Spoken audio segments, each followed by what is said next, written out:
You were born into a name, a language, a table full of inherited rituals and unsaid rules.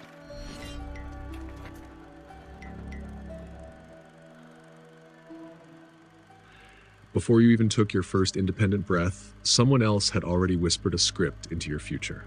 This is who we are. This is what we do. This is what we expect of you. But here's the question.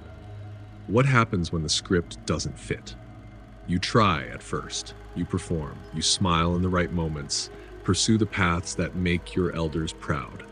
You study what they told you was practical. You work jobs that sound good at dinner tables but feel like suffocation behind closed doors. You wear the costume well until it starts to itch, until the mask fuses with your skin and you begin to forget what your own face looks like. Is that loyalty? Or is it slow, spiritual suicide? Loyalty is a virtue, but when it becomes obedience at the cost of your soul, it transforms into a quiet violence, a betrayal, not of others, but of yourself.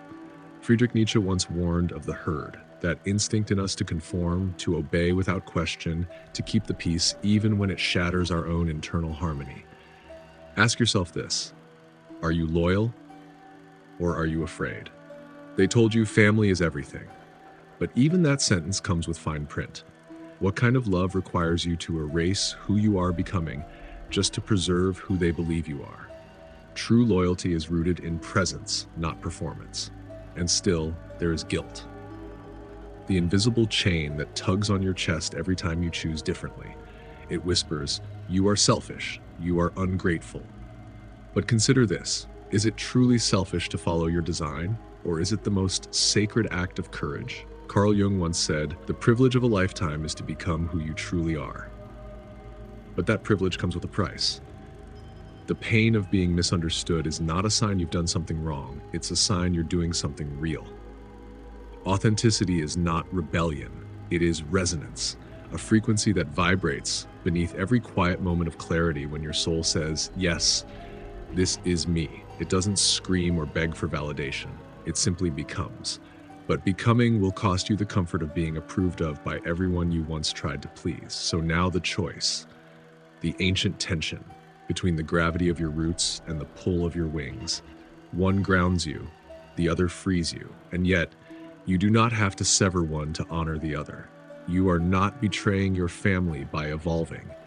You are honoring the very life they gave you by living it fully. You can bow to your elders without bowing to their vision for your life. You can say thank you for the foundation and still build a different house. Let go of the binary. This isn't loyalty versus authenticity. This is a dance between legacy and liberation. But that dance takes time, and it takes pain. You will disappoint people. You will hear the sighs, the words, I just don't understand you anymore. And maybe that's true. Maybe they don't. But understanding is not a prerequisite for love. Here's a truth most people avoid. Not everyone gets to go with you. Some family members may never see who you are becoming. Some may only remember who you were when you needed their approval. That's okay. They are allowed to remember the old version of you, and you are allowed to outgrow it. There is no need to convince. No need to explain until you're exhausted. The most powerful statement you can make is a life well lived in alignment with your own truth. What if this guilt you feel isn't yours? What if it's inherited? What if generations of unfulfilled dreams are echoing in your choices, asking to be seen, to be released? What if your bravery isn't a break in the chain, but a healing of it? You are not just freeing yourself, you are setting a new precedent, that our children will not be bound by fear masked as love, that they will know loyalty can coexist with freedom, that choosing yourself is not abandonment, it's birth. To betray yourself is the greatest betrayal of all. The world does not need more good sons and daughters who sacrifice their essence to keep the illusion of family harmony intact. The world needs more truth tellers, more cycle breakers, more people willing to walk alone for a time so they can live authentically for a lifetime. And yes, you will stumble, you will doubt, you will crave the old warmth, the known approval. But remember this. Comfort is not the same as peace. One keeps you asleep, the other wakes you up. So I ask again, are you loyal Or are you just afraid? Fear wears many masks. It pretends to be duty. It speaks in the voice of your grandmother. It calls itself respect, but real respect begins within. You are not here to reenact someone else's life. You are here to become. And becoming is messy. It's non-linear. It defies expectation, but it is yours. Fully, wildly, irrevocably yours. Walk it. Let the ones who understand walk beside you. Let the others bless you from afar, even if in silence. And for those who curse your change, let them be your greatest teachers in how not to live. There is no shame in choosing yourself. There is no betrayal in choosing growth. What is betrayal is choosing a life of quiet desperation just to keep others comfortable. You are not selfish for leaving the path they laid out for you. You are sacred for forging your own. And maybe, just maybe, one day they'll see what you see. Or maybe they won't. But either way, your soul will know. You honored where you came from, not by staying, but by walking forward. You were not born with a label. You were not born with a job title, a belief system, or a cultural obligation carved into your bones. Those were draped over you like robes by well-meaning hands. And for a time, they kept you warm. But there comes a moment, inevitable and terrifying, when the weight of borrowed identity begins to suffocate, when tradition feels more like a script than a soul. And so you ask yourself, what part of me is truly mine? Carl Jung once said, individuation means becoming an individual. It also implies becoming one's own self. To individuate is to confront the inherited shadows, beliefs, roles, dreams, and say, I see you, but I am not you. I will take what resonates and leave the rest. Is your life a mirror or a mask? You may feel the tremor of guilt rise as you step off the track laid out for you. That's not weakness. That's your programming struggling to maintain control. There is no peace in living someone else's dream, only a slow erosion of spirit. You may be the first in your bloodline to choose freedom over expectation, and that makes you a pioneer, not a problem. Nietzsche warned us of the herd of the subtle violence conformity exerts on the soul. He didn't preach selfishness. He preached authenticity. He believed that only by crafting one's values, one's direction, could a person live nobly. This is not about abandoning family. It's about not abandoning yourself. Is your duty killing your vitality? Your parents wanted security. Their dreams were filtered through the trauma of their own parents. Maybe they worked with their hands so you could work with your mind. Maybe they stayed silent so you could speak freely. And maybe they suffered quietly so you wouldn't have to. You do not honor that sacrifice by imitating it. You honor it by becoming more than it ever could have imagined. Every generation must surpass the last, or history collapses into stagnation. That is the evolutionary demand of consciousness. So here you are, trembling between the known and the unknown. The voice in your head whispers, will they still love me if I change? And beneath that, a deeper fear, will I still belong? Here's the truth no one tells you. Authenticity is the only real belonging. You do not belong because you fit in. You belong because you are real. If your love is conditional upon imitation, is it really love? Self-definition is not a solitary act. It echoes outward. When one person steps into their truth, they unconsciously give permission to others. Your courage becomes a blueprint. Your clarity becomes a mirror. Some will resent it, some will retreat, but some will rise. Who might you liberate by liberating yourself? There is sacred defiance in saying, I choose my own values, I choose my own timing, I choose my own language for the divine. Not because you are ungrateful, but because you are awake. Your family gave you the seed, but it is your task to become the tree, and no tree looks like the seed that birthed it. Do not confuse similarity with loyalty. You may choose a different career, a different love, a different God, and still carry your ancestors with honor. But if you carry them in chains, what are you really preserving? Many confuse sacrifice with virtue, but what good is a sacrifice that silences your soul? Even in ancient traditions, there are stories of the one who left the village, the monk who abandoned the palace, the woman who defied the ritual. These were not traitors, they were prophets. Jung again reminds us, the privilege of a lifetime is to become who you truly are. But privilege implies rarity, because few are brave enough to live with that much truth. The cost of self-definition is high, but the cost of self-betrayal is your entire life. What are you paying right now to keep the peace? If your identity was inherited, it is not yet owned. Ownership comes through choice, through fire, through questioning, through the tears of letting go and the joy of finding what fits. You are not obligated to be the version of you that others recognize. You are obligated to be the version of you that feels alive. Many people walk around wearing masks their family gave them, and they call it love. But love that demands erasure is not love. It is control disguised as care.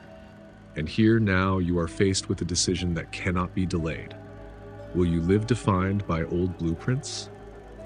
Or will you become the architect of your own existence? What's scarier, disappointing others or never meeting yourself? You may still love your family, but you will stop asking them to understand your path. That is not their job. It is yours to walk it. There is peace in accepting that not everyone will see you clearly, but you must never again betray your vision just to stay visible. Remember, the caterpillar does not owe the cocoon an apology, and so you move forward, not in spite of where you came from, but because of it, with gratitude, with clarity, with defiance wrapped in grace. You were born of them, but you are not them. You are your own axis now, and the world is waiting to turn. Letting go doesn't mean abandonment. It means waking up. Waking up to the realization that love without boundaries is not love. It's self-erasure. That pleasing others at the cost of yourself is not loyalty. It's a slow suicide of the spirit. Most people are not taught how to disappoint someone gracefully, especially not the ones who raised them, who bled for them, who had dreams for them before they could even speak. So we internalize a simple, poisonous equation. Their happiness equals my obligation. And we forget that sacrifice without authenticity curdles into resentment. The child becomes the caretaker. The caretaker becomes the ghost. But what if disappointment is part of love? What if real love, mature love, includes room for discomfort, for evolution, for things not going according to plan? You were not born to fulfill a script. You were born to write your own. And yet, when you start to do that, when your choices ripple against the old waters of family tradition, you will feel the heat, the silent treatment, the questions that aren't questions, but accusations wrapped in politeness. You're still doing that little thing. Or worse, what happened to the you we knew? It hurts because it's designed to. That's how systems protect themselves. But there is a difference between betrayal and becoming. And privilege requires cost. Can you pay that cost without going cold? That is the challenge. Not to become hardened, not to swing from guilt to bitterness, but to walk the razor's edge of compassion and conviction, to hold both love and truth in the same trembling hand. Because letting go doesn't mean cutting off. It means stepping into clarity. And clarity is not cruel. It's kind. Even if it's not always comfortable. You can love someone and still disappoint them. That's not a contradiction. That's maturity. And maturity begins with language, with how you speak your boundaries. I know this isn't what you imagined for me. I know it hurts, but this is what's true for me now. And I hope over time you'll see me, not the dream you had of me, but me in this moment as I really am. That sentence is a doorway, but you must be ready for them not to walk through it. Love, when it's honest, is not a guarantee of agreement. It is a commitment to presence, to showing up even when it's hard, even when the path diverges. And when guilt shows up, as it will, you must interrogate it like a philosopher. Is this guilt a compass pointing to wrongdoing, or is it a ghost echo of old programming? Guilt isn't always a sign of moral failure. Sometimes it's just the shadow of your conditioning being stretched by your expansion. You are not wrong for growing. You are not wrong for needing different air. You are not wrong for wanting to build a home in your own image, not theirs. But remember, they are not villains. They are simply afraid of losing connection, meaning, legacy. And fear wears many masks: anger, silence, manipulation. Meet that fear with strength, not submission, with presence, not defensiveness. This is what it means to become an emotional adult. It means becoming the parent your inner child still needs, especially when your actual parents cannot be that for you. So what do you do with the pain? The lump in your throat when your mother won't look you in the eyes anymore? The silence after the family dinner when your father says nothing at all? You breathe. You let the grief move through you, not define you. You cry, not as weakness, but as cleansing. You write letters you may never send.